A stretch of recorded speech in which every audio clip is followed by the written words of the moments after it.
Debbie Georgatos, host of America Can We Talk, is an author, attorney, and political analyst whose mission is to inspire the American political conversation about preserving liberty in the best country on earth.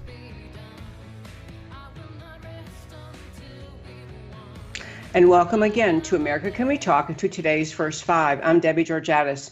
Well, this is Easter week, as many of you likely know, and we had a statement. I want to play this statement first out of America's Attorney General. He made an interview statement relating to the week we are in the midst of right now as it relates to the coronavirus. So Matt, the wonderful producer, doing this show from his home, grateful for that. I'm doing the show from my home as we are in the middle of our shutdown.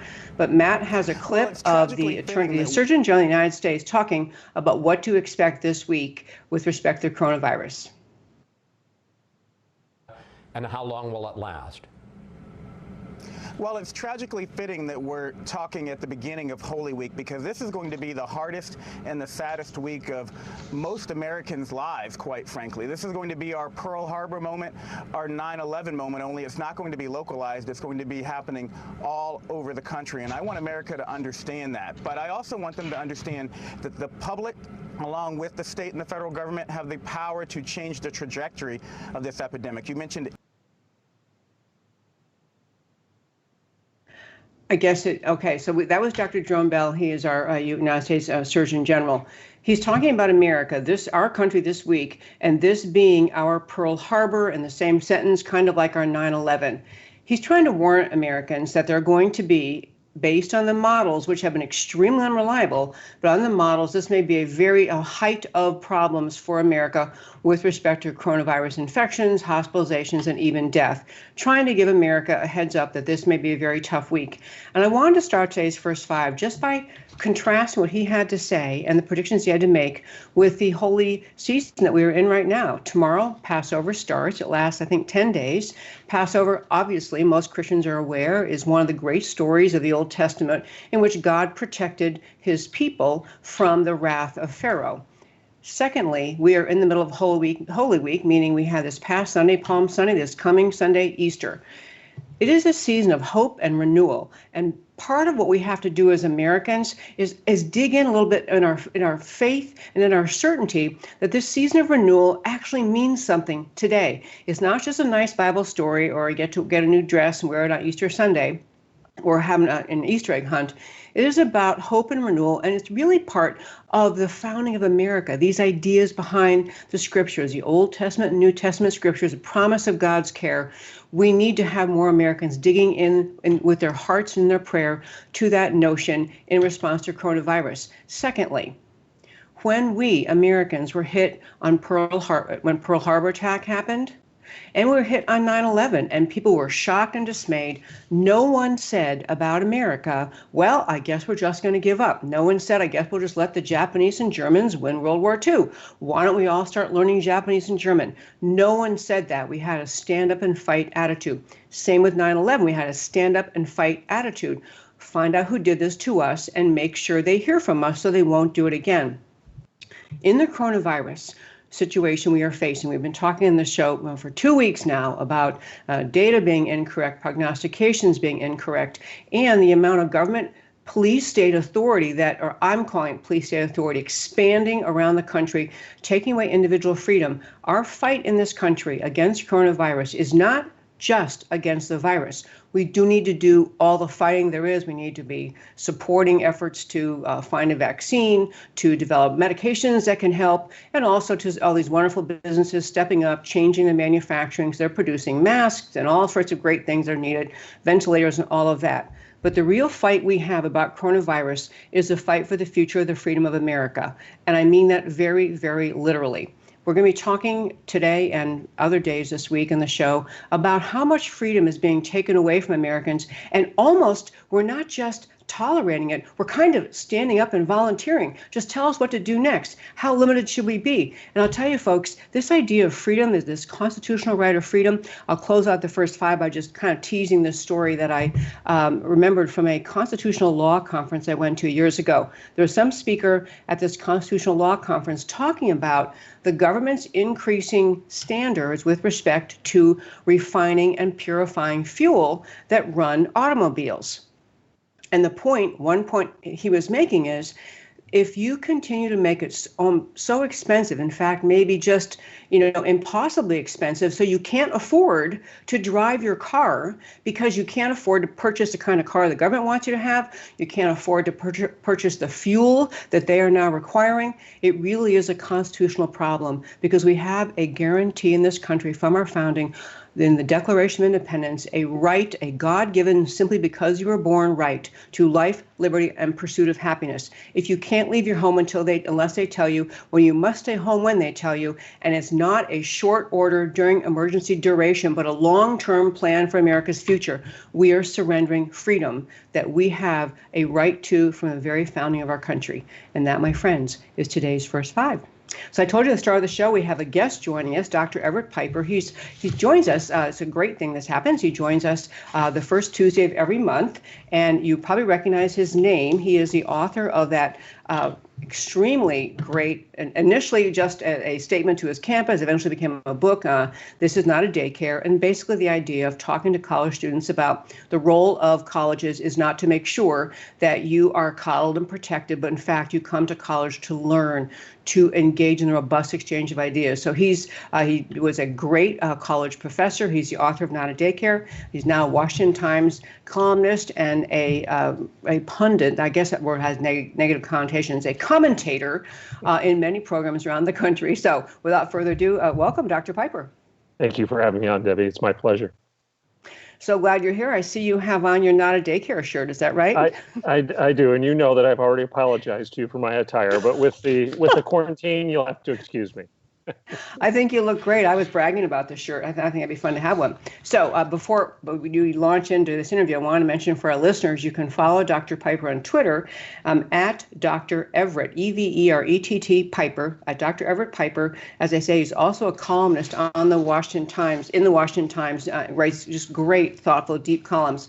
So before we get into some of the things you wrote about, do you, as a college professor, or a college president, if you're still back in those days, can you envision what you'd be talking to your students about the virus, responding to it, and the need to have a sense of standing up for their country, standing up for freedom? Do those arguments, my first five, they resonate with you at all?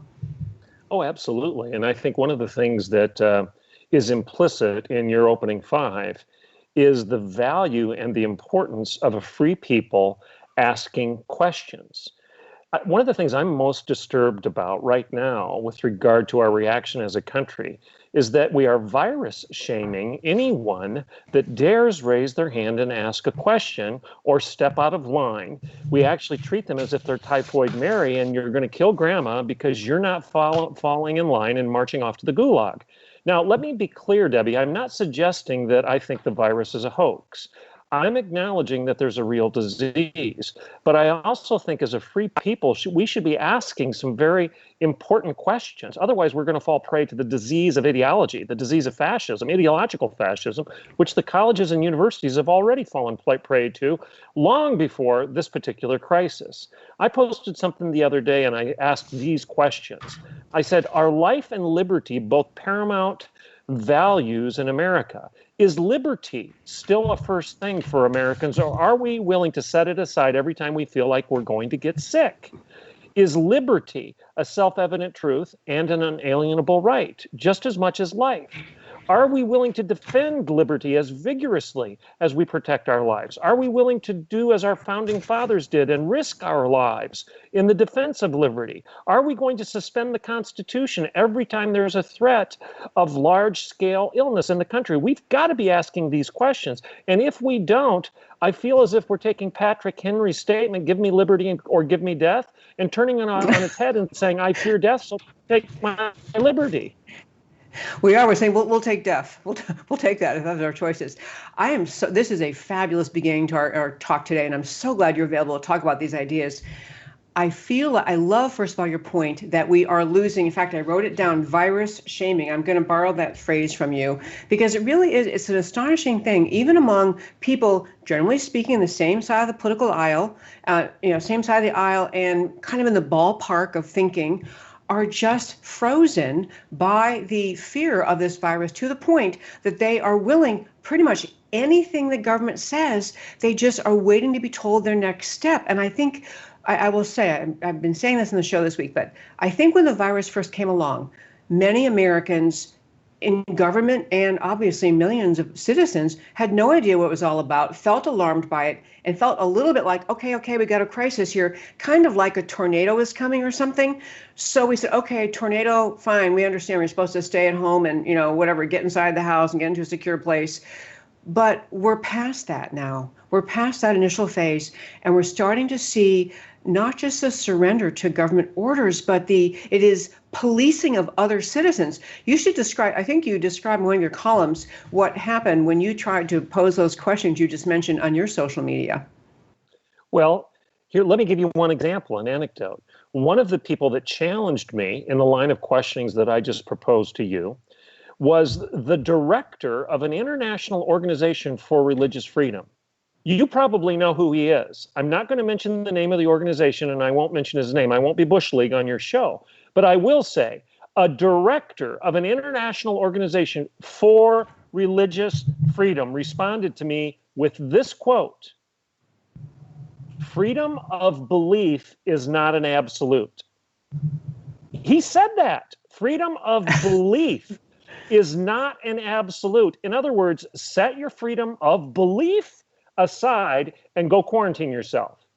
I thought, I'm stunned. I'm stunned that somebody who makes his life, it makes his living, has given his soul to the cause of religious freedom, is telling me that freedom of belief, that's his language, is not an absolute.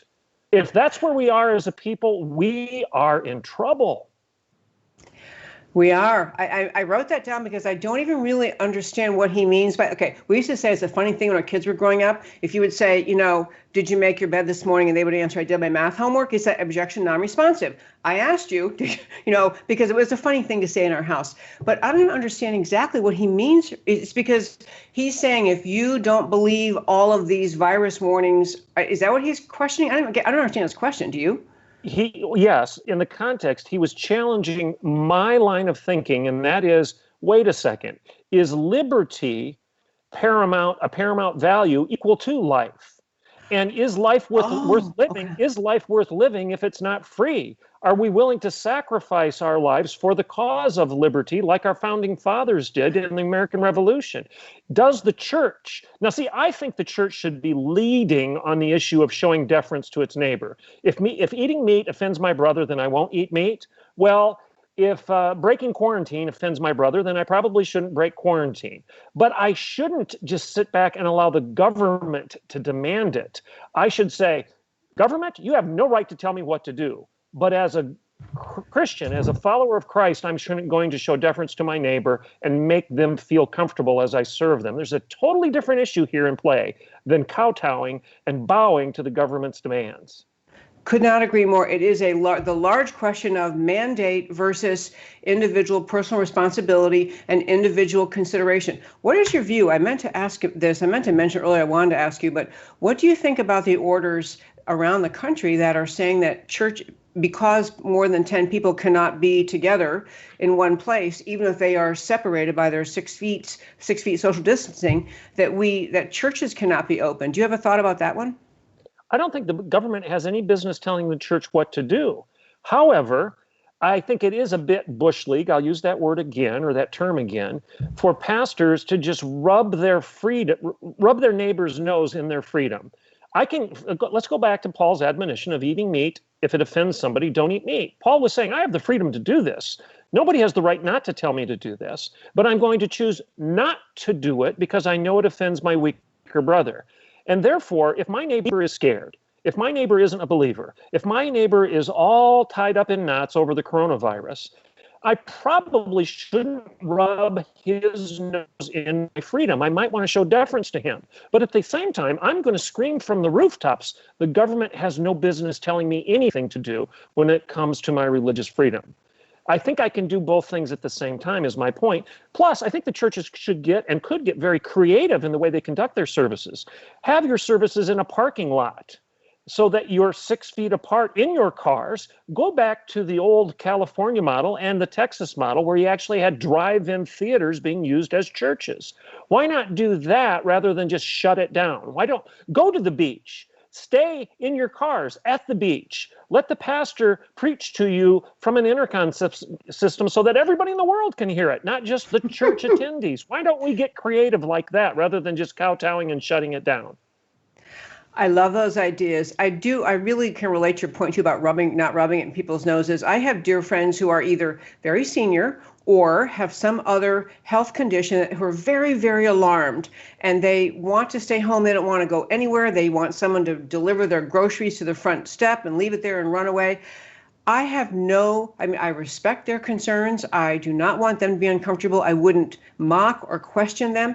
But it's so odd what's happened in our culture. We have the people who want to be the stay-at-home ones mocking and ridiculing the people who are saying, I'm a little bit worried about the political direction we're headed. The mandates are coming from the government, but the shaming and scorning is coming from neighbor to neighbor, from friend to friend. And the idea that we're going to make you feel guilty because you decided today, I'm going to go for a walk with my husband, who's, already within 6 feet of me in my home. And people are just, even that, I'm aware of people being, and I think in addition to the legal and constitutional question, we're seeing a shift in our culture. It's like a cultural diminishing of the way we respect each other. Actually, we've exposed something in our culture that I've been suspicious of as a college president, and that is ideological fascism. If you don't submit, if you don't agree, if you're not part of the group, if you don't march lockstep with everybody else, we will shame you, we will silence you, you're verboten, we will crush you. That's been happening on the college campus for the last several years. That's what No Safe Spaces, Dennis Prager and Adam Carolla's movie is all about. It's what Ben Shapiro has been exposed to when he's tried to speak at Berkeley. They've been shamed. They've been shut down. And now it's culture-wide, it's countrywide, and that is frightening. And here's another twist on it, Debbie. If the people listening to your show don't think that our enemies are watching and taking note at how easy it is to bring us to our knees without firing a shot, wake up and smell the coffee. If we don't think that people are watching and seeing how easy it was to shut down the economy, shut down the Constitution, and let everybody bow in submission, my land, what's going to happen the next time they actually decide to threaten us if we were this easy to conquer this time? I agree with that about our enemies, our foreign enemies, certainly China being the main player now. There are all sorts of stories out about China is through their representatives in countries around the world trying to lay blame at America's feet for the coronavirus. They are talking about they want Mike Pompeo removed as Secretary of State because he is calling out their propaganda war. They're watching America crumble, watching our economy crumble. And the economy, as I keep saying, it's not about greedy people wanting more money. The economy is about everyday life, people being able to work, earn, put food on their table.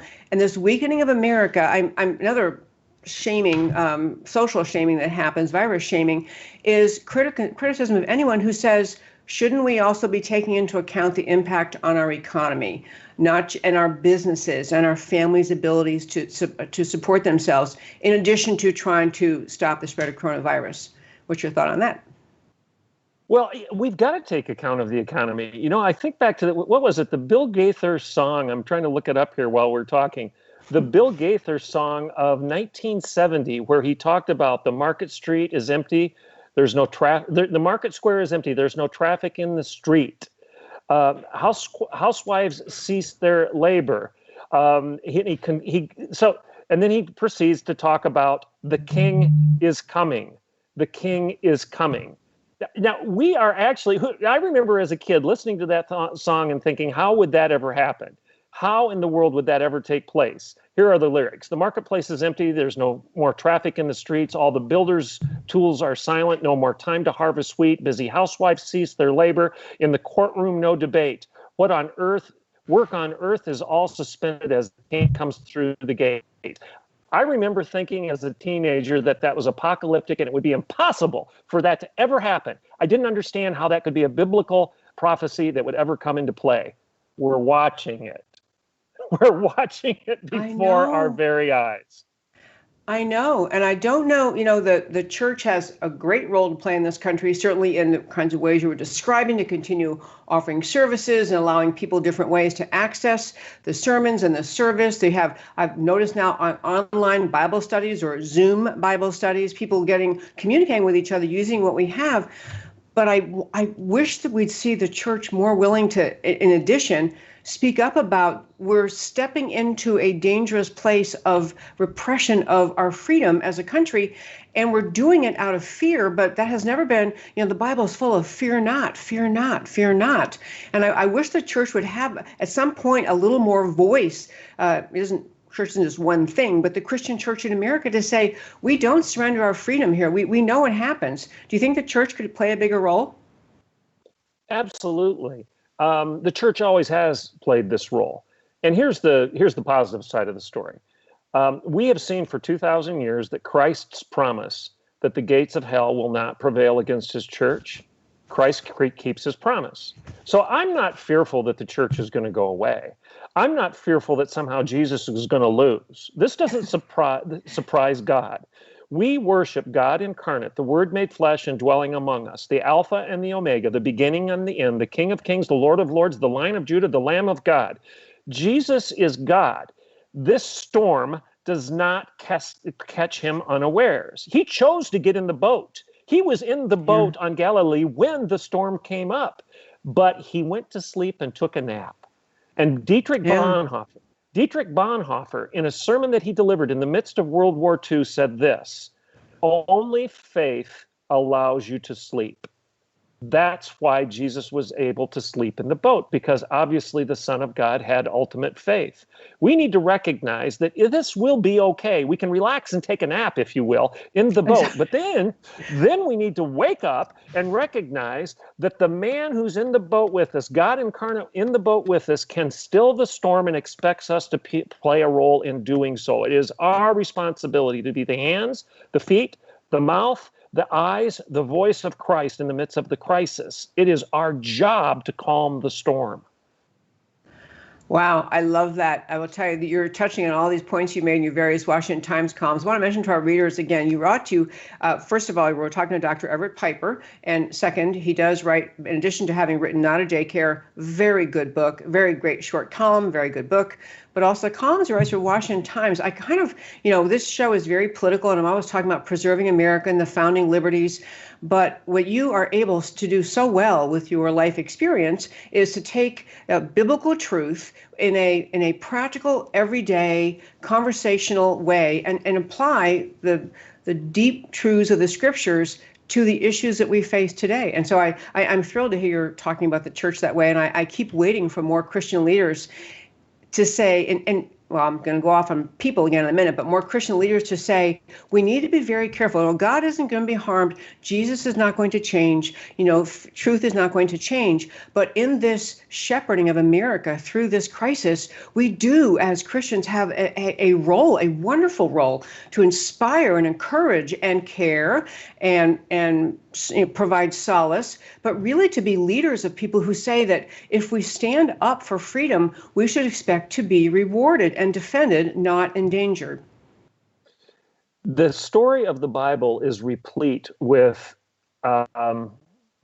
being tested by fire, being refined by fire.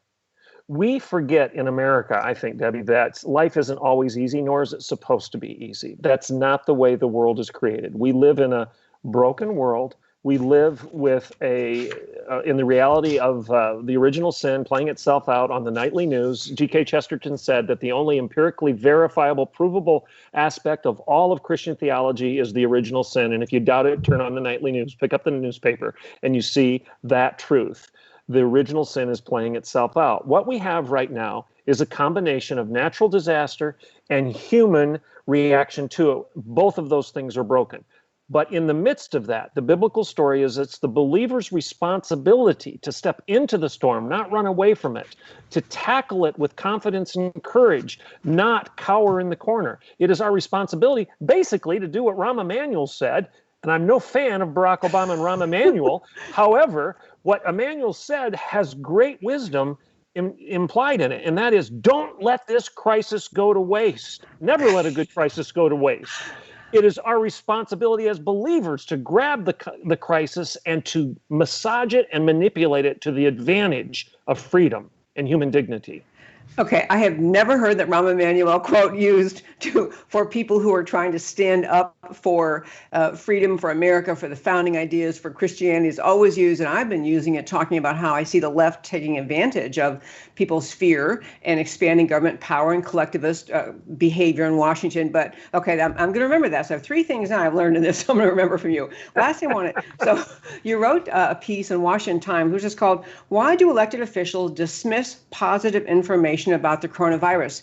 That is the truest story. You can have the best news or all sorts of good bits of information coming out recently, but you can't talk about that. We don't go there. So what's your answer? Why do they dismiss it?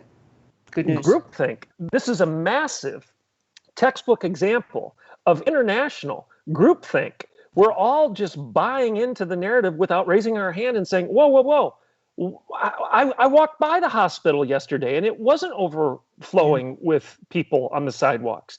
I read that story about that infant dying in Louisiana, and you said that the infant died of COVID-19, but the infant was premature. It was born at 22 weeks. Don't tell me that infant died of COVID-19. The infant died because it was premature. It was 20 weeks old. To quote a doctor that was talking about this, it was half-baked. It wasn't fully baked. The infant was struggling because of the reality of being premature. We need to ask questions and expose the propensity of the human mind to go after the negative, to be sensational, to be hyperbolic, to instill hysteria because that sells. We need to challenge this as confident believers and say, whoa, whoa, whoa, whoa, I'm not sure that's true. And don't let anybody virus shame you into silence. You're not Typhoid Mary just because you're asking the question.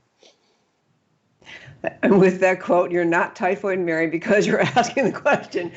That's a great line. Well, I'm so glad you're available to talk today. And I guess most of America was kind of in our shelter-in-place mode. So we are in our home. So I'm so glad we could do this today. Well, thank you for all you do. Your writing on Washington Times and your continued advocacy for the ideas that you laid out in Not a Daycare. And your just energy and love for Christianity and our country as a nation of faith. So I just thank you so much for all you do. And thank you for joining me today.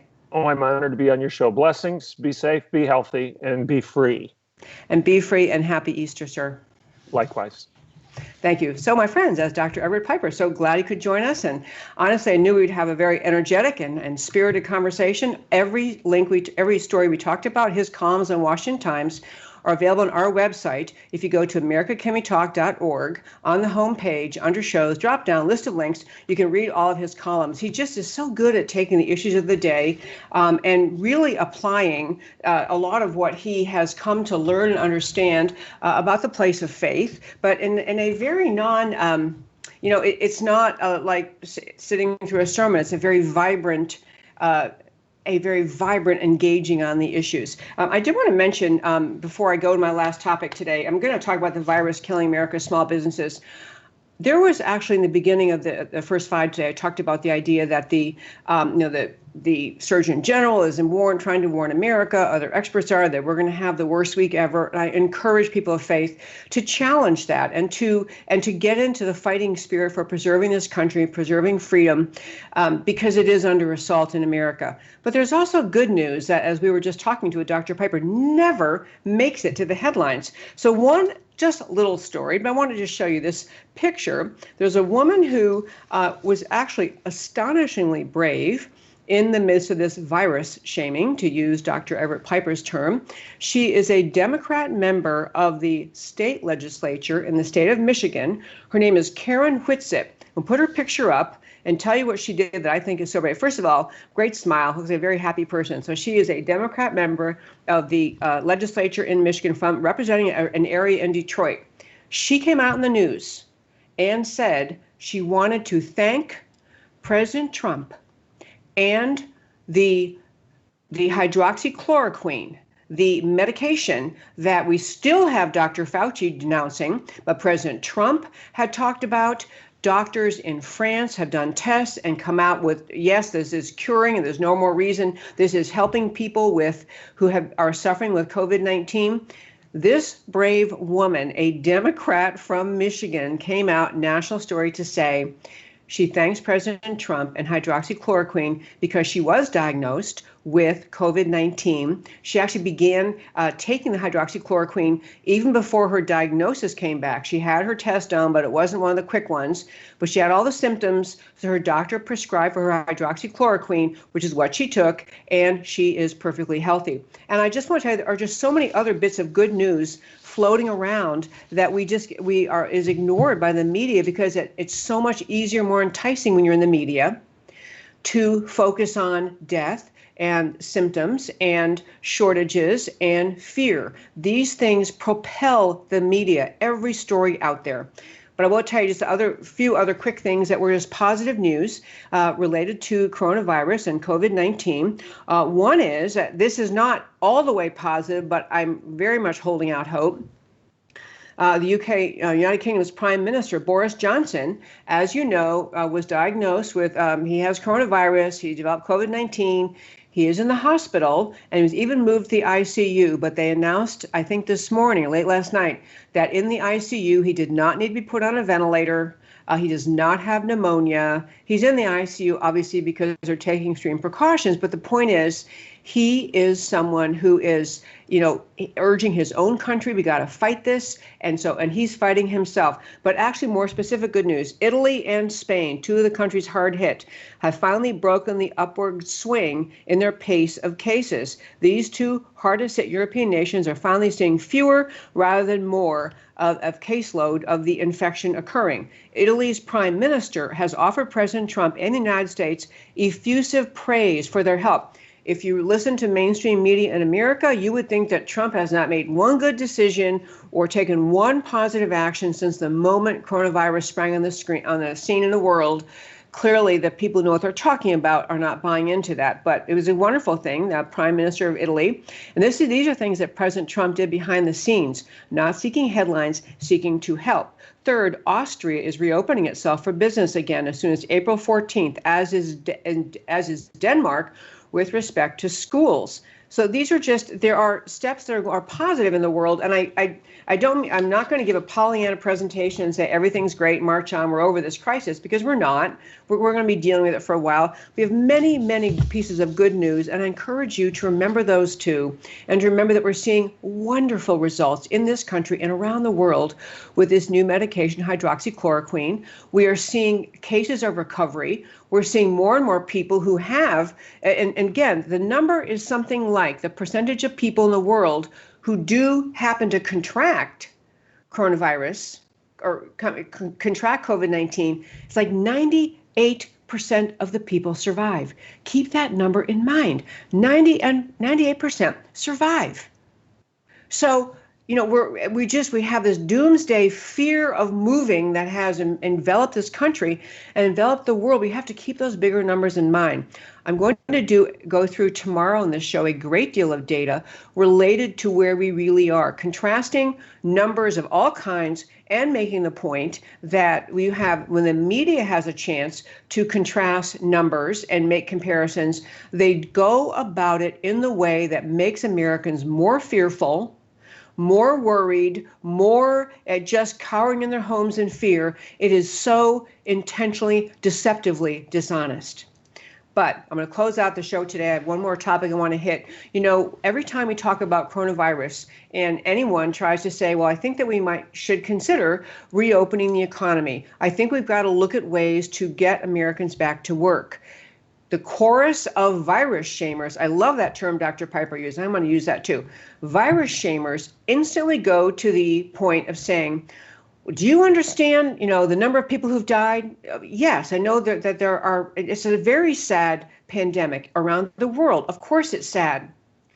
But that is not responsive to whether or not we should also be trying to reopen the economy. And you have stories that come out from the leftists, from the, everyone freeze in place and no one do anything until we get permission from the ruling elite doctors to freeze in place for the rest of your life.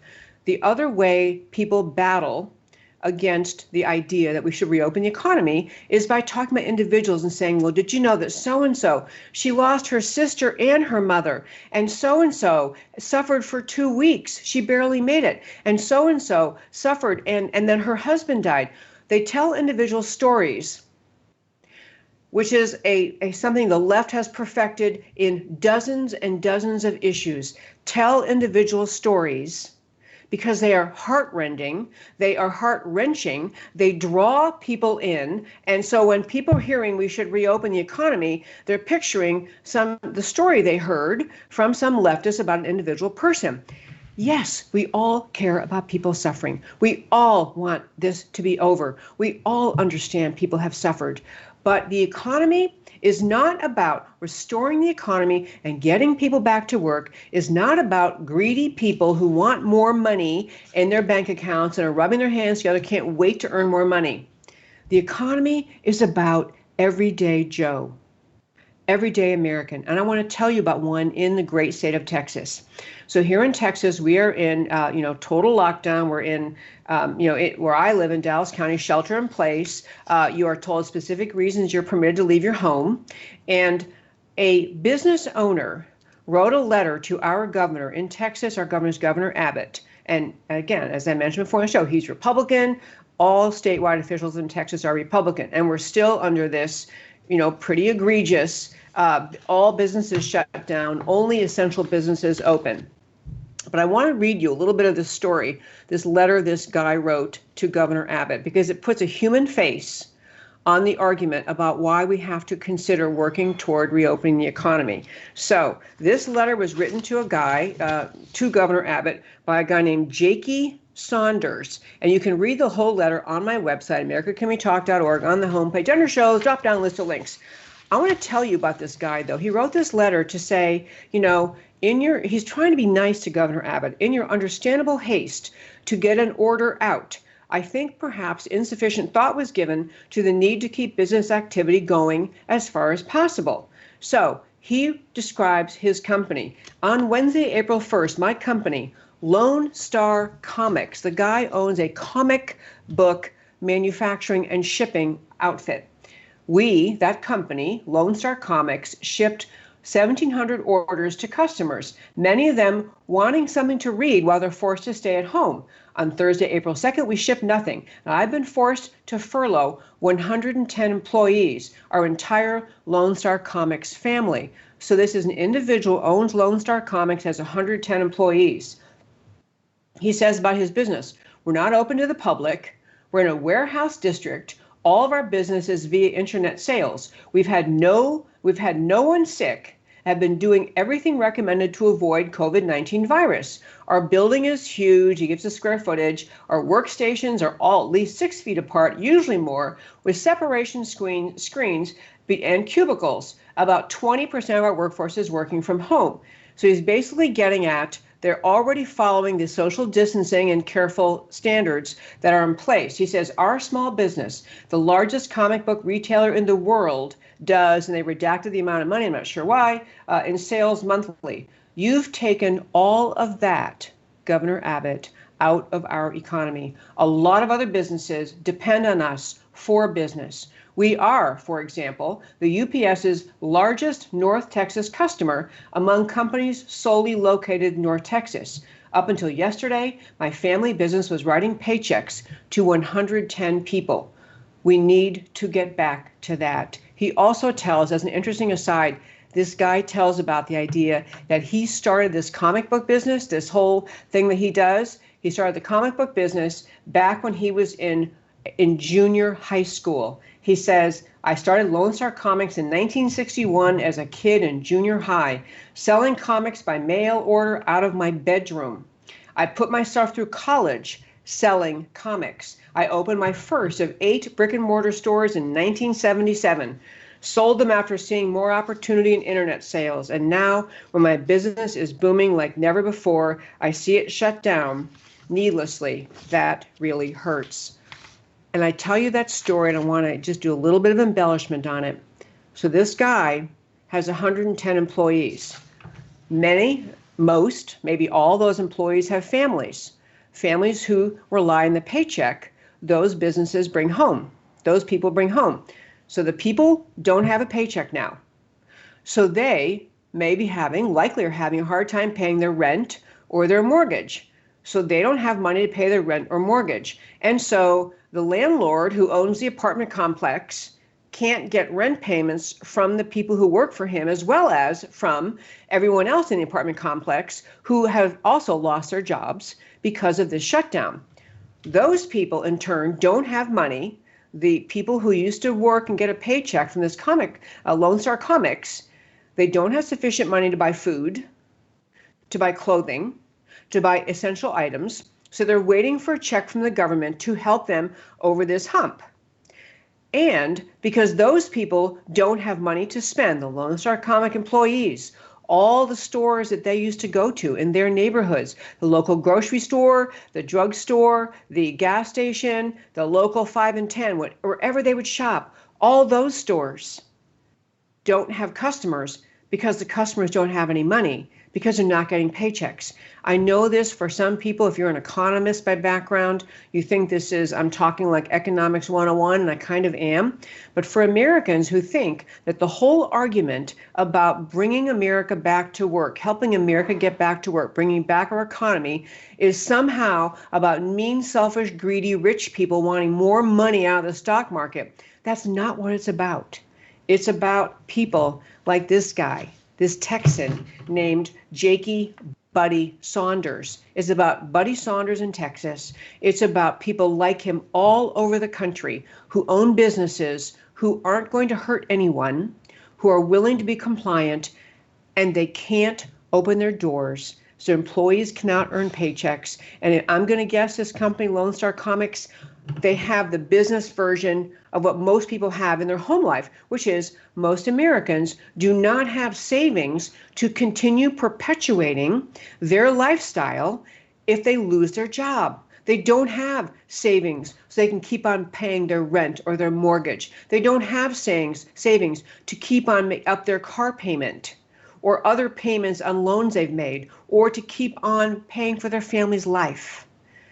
Just like people don't have that, this business, Lone Star Comics, very likely it is not a high revenue, home run, the guy's a gazillionaire kind of business. It's a business. It's small business America. It's a guy who makes money by something he obviously loves, comics, and he ships them via internet orders around the country to people who enjoy them.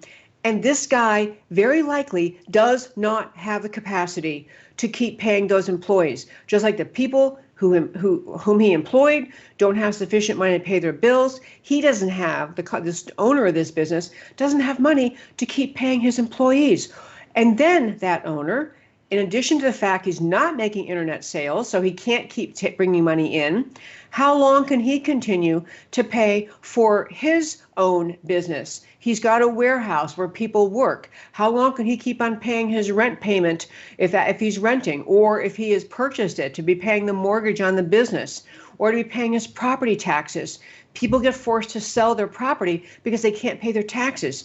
This shut down the economy hurts real people like Mr. Buddy Saunders in Texas and millions of people just like him all over America. The economy, my friends, is about people. I'm going to go to wrapping up the show in just a moment here. I always turn at the end of the show to tell you why the stories we talked about today matter to you. I want to say something I'm going to repeat several times in this week and next week and weeks to come.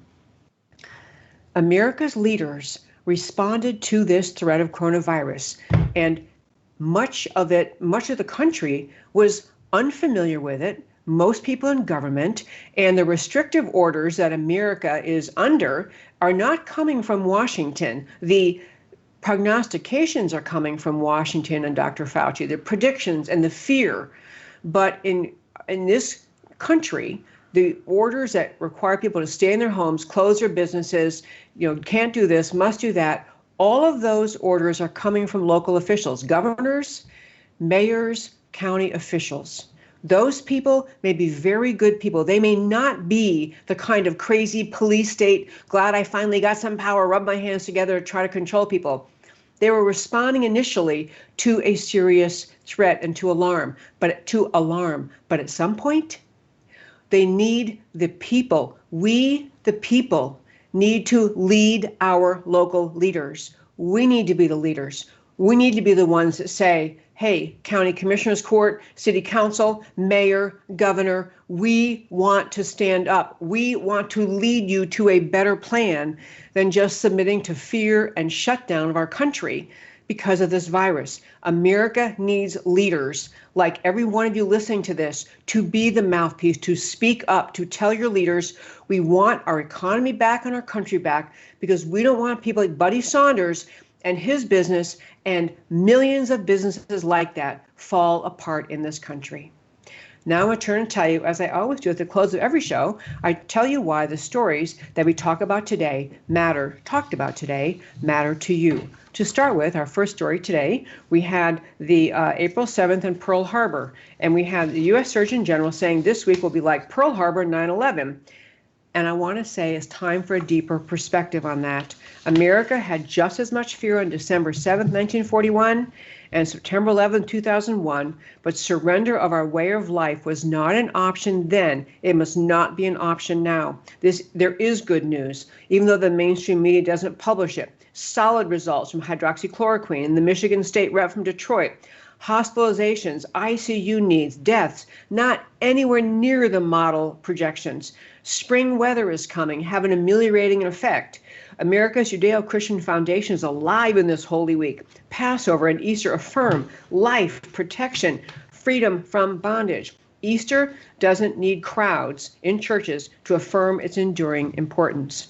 And on our, we had with our last segment on the real life shutdown stories. The American virus killing America's small businesses. This small business owner from Texas, this letter I just read to you, from a small business owner to Texas Governor Abbott, nails it for the whole country. It's a classic small business, production of comic books for a niche market, 110 employees, productive and loyal, but probably all living paycheck to paycheck. Production efforts easily socially distanceable. No employees are sick.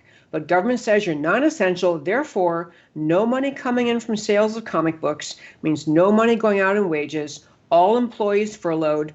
Furloughed employees can't pay bills, rent, groceries, car payment, insurance, or anything else. President Trump must, and this is the conclusion I want to come to and go back to over the next several weeks. President Trump must get an advisory panel with more than just medical experts. He needs medical, business, legal, cultural experts, all having input to the decision-making in Washington.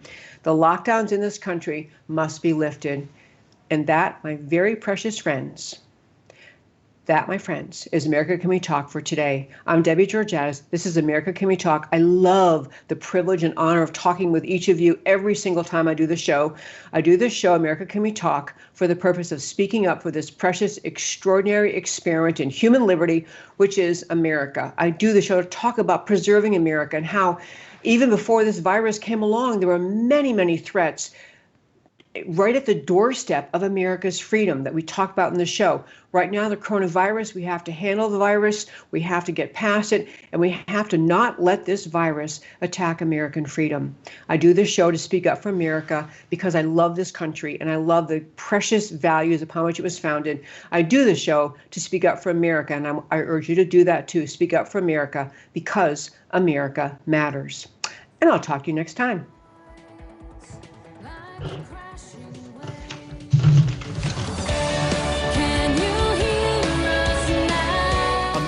Can We Talk? Truth about America.